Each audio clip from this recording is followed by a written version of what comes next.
Hey, this is Notser, and today we're doing Untitled. The topics are going to be my cat emergency. I've missed a couple streams and a couple videos. I wanted to explain what happened. Also, the Soviet battleships, my thoughts on the recently adjusted versions of the Soviet battleships, whether, the line as a whole is balanced or imbalanced or whatever. And then finally, I just want to talk about, where the game is right now as of March, the end of March. Are we going in the right direction? Are the recent changes that they made good for the game? Do you notice them? Do you appreciate them? I mean, one change in particular, I see that a radar is being used against me, so I have to avoid that. But there's multiple changes that they've implemented, and I want to discuss all of them. So, first topic of discussion, my cat emergency. Now, yesterday, or the day before, I discovered with my girlfriend that Chewy had a wound, something that had developed that caused one of his claws to stay unretracted. And we took him to the vet, and basically they gave us, nothing to fix that problem. And then in the next days, we actually saw what was causing the real issue with his toe. So an abscess had formed, and it's basically an infected wound that gets sealed, and you have to sort of drain it, and it exploded on him after 5 days of development, and it was just this massive hole in his foot. And it really sucks, and obviously we're animal lovers, so we don't like seeing our cats like this. They said it could have been incidental scratching or whatever that caused it. One time, one scratch goes, unnoticed. It gets sealed back up because of the fur and the skin and all that stuff, and then 4 or 5 days later, it actually explodes and causes a really big issue. That's what happened. It exploded and it caused a really big issue. We had to take him to the vet, and they had to deal with all the issues. Currently, he's actually got the wound draining. Because it was an abscess, it caused an infection, and he's now on infection antibodies for I think 10 to 14 days to deal with that, but they want it to drain. So it's a cat that doesn't like that his wound is draining. They even think that probably he used his claws or his teeth to open it up further. So my girlfriend and I have basically been on 24-hour watch with this cat to close up this massive abscess. And once it gets closed up, then, we can monitor him less. But I don't want my cat to lose his leg. I don't want him to be going through this. My girlfriend doesn't like it at all. It really hurts us. We're animal lovers, and we feel bad for him. But there's nothing we can do outside of, keep the wound clean, make sure he's not harassing it, and just listen to what the vet has said as far as timetable. Just give it enough time to heal, and if it does heal, it'll heal correctly. I'm really sorry to have to tell you that Chewy's going through this, but I know there's animal lovers on my stream and YouTube, so they also are invested in them. Everything is going in the right direction, and I would be willing to share a picture of what it looked like. Just absolutely scared the crap out of us. But I would do that on Twitter. I don't want to do it just generically, because it is a brutal picture. I mean, this is something that caused me and my girlfriend to have our mouths wide open, shocked at each other. I've never seen an animal with something this extensive in, 3 or 4 hours of not seeing him. But that's what it ended up being. So if you see something like this, guys, don't try to treat it yourself. Deal with it appropriately, because it can get out of hand. Now, Soviet battleships. About a week or two ago, I got my hands on the updated version of the Soviet battleships, which was a shorter duration damage control, and the accuracy was adjusted to come into a cruiser level accuracy at a much slower rate. They almost don't even reach it near the maximum, versus the previous version, it was sort of artificial in the way it scaled.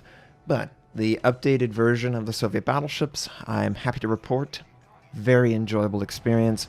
I've really enjoyed the Soviet battleship design, and part of the reason why the design works so well is because it's a made-up line. It's made up so they can fill in whatever play style or design that works in the game, and that's basically what they've done.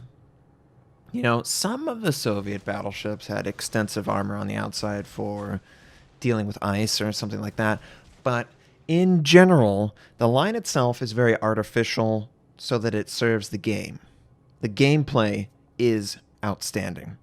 And that's how it feels. It feels like the line itself is really awesome and enjoyable.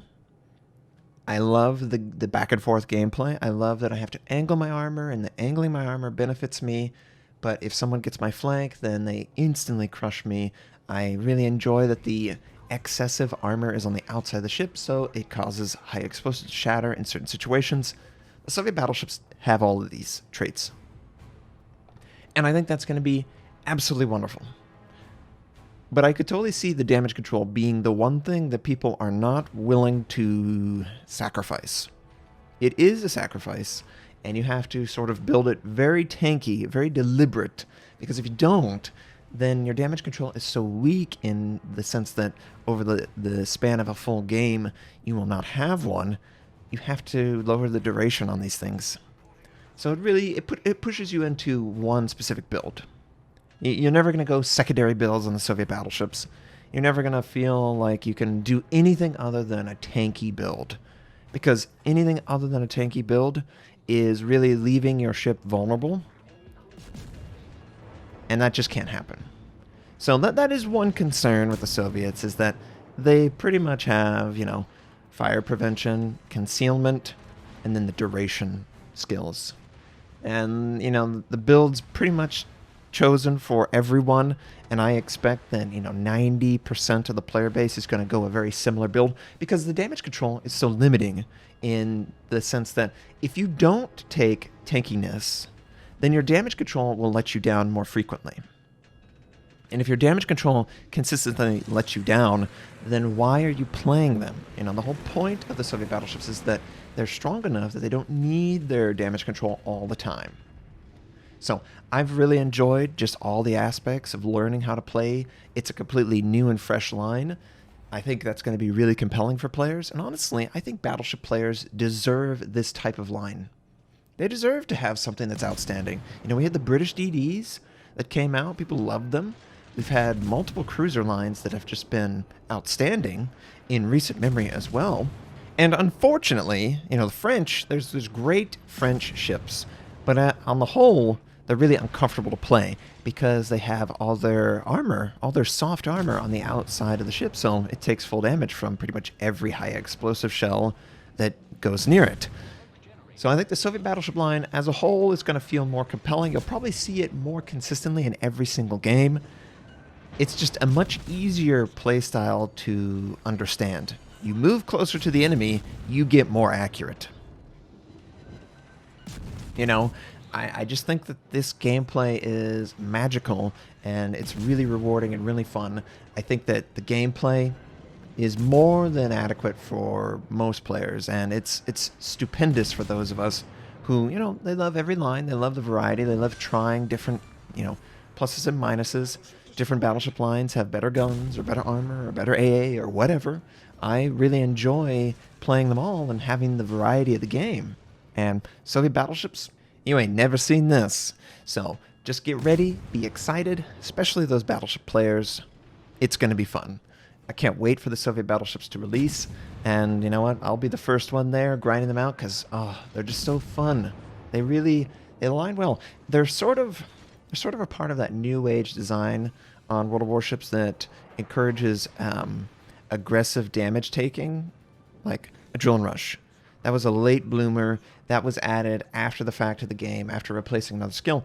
And stuff like Adrenaline Rush is wonderful. It helps move the game forward, and it allows the player to feel like there's a reward for taking damage.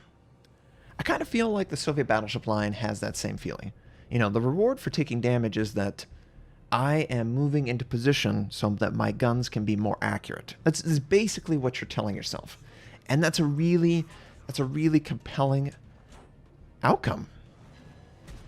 Having that kind of feedback that I move forward and the accuracy of the guns improves noticeably is really awesome. So super, super excited for the Soviet battleships. I expect that 8.2 or 8.3, we will get sort of a directive system to unlock some, tier 4, 5, or 6.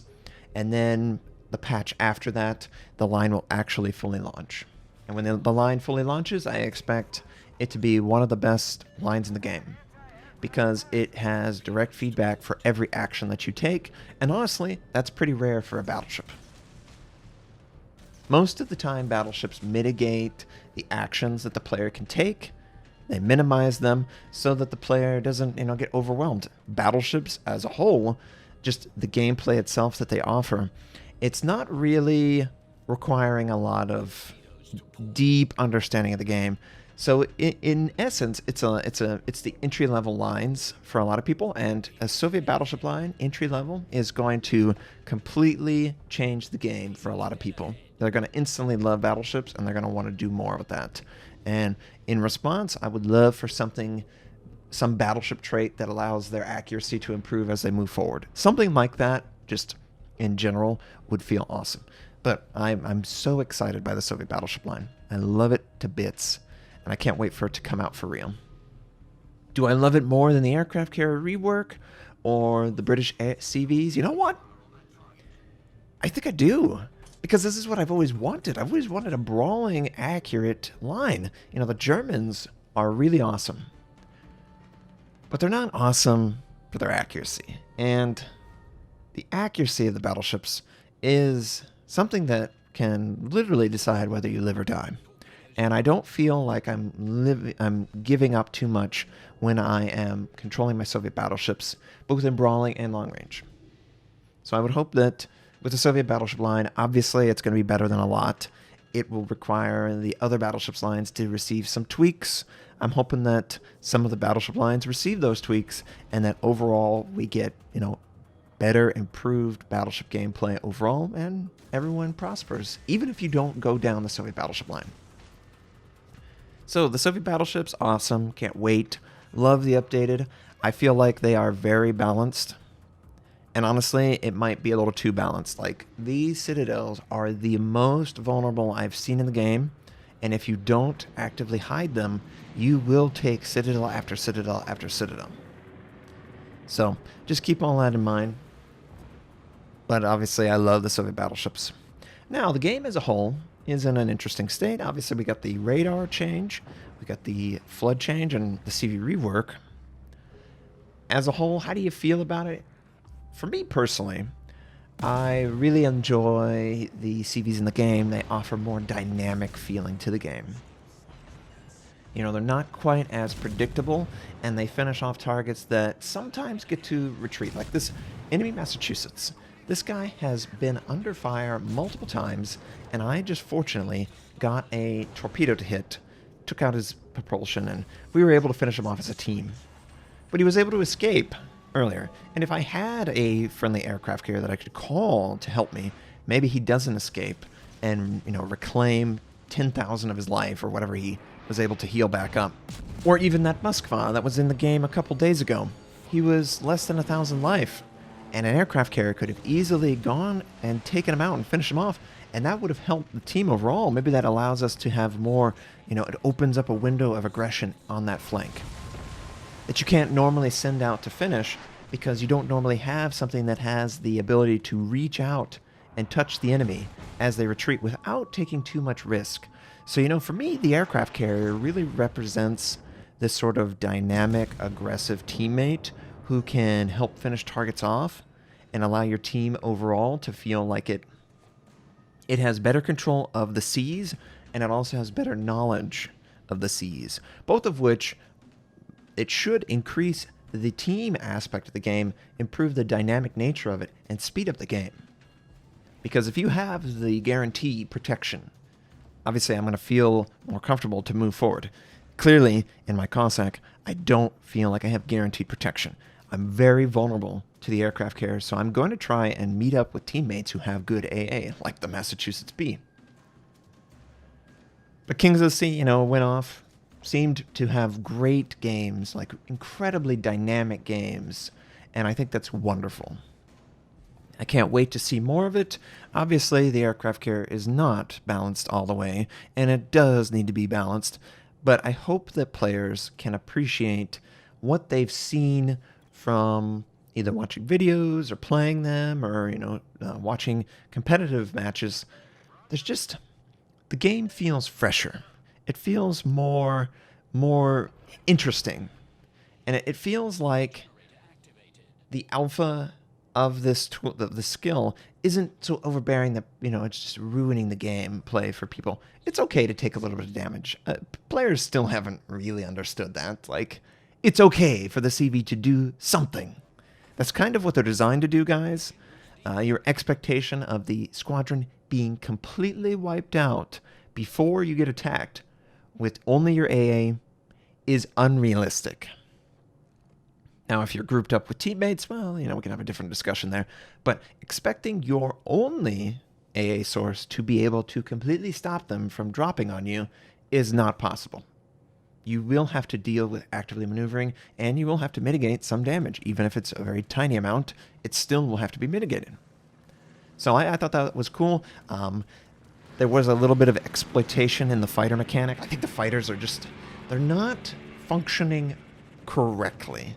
They're sort of just broken in all their extremes. They hitch a ride and they immediately wipe out the squadron, or when they hitch a ride, they move so slow that they're easily dealt with. They don't actually offer the choice that the player feels like, oh, I shouldn't attack that guy. It's more like, oh, there's a fighter there. Let me exploit the way the fighter works real quick. Oh, it took 5 or 10 seconds to get it to attach to you and fly over to a friendly. Awesome. That's how it feels. I want the fighter to feel like a more incorporated design in the game, and for the carrier to feel like they can offer more defensive options to their teammate. It just doesn't really feel like I have that many to help stop the carriers from attacking. But overall, really excited with the game. Can't wait to see April Fools and the space battles. The armory being updated with 50 premium ships.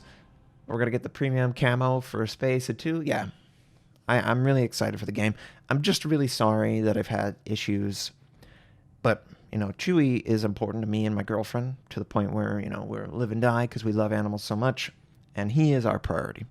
And he is going in the right direction. I'm just sorry that, it happened. So I hope this was interesting for you. Tell me what you think about everything we talked about. Hope you have a wonderful day, and I'll catch you next time.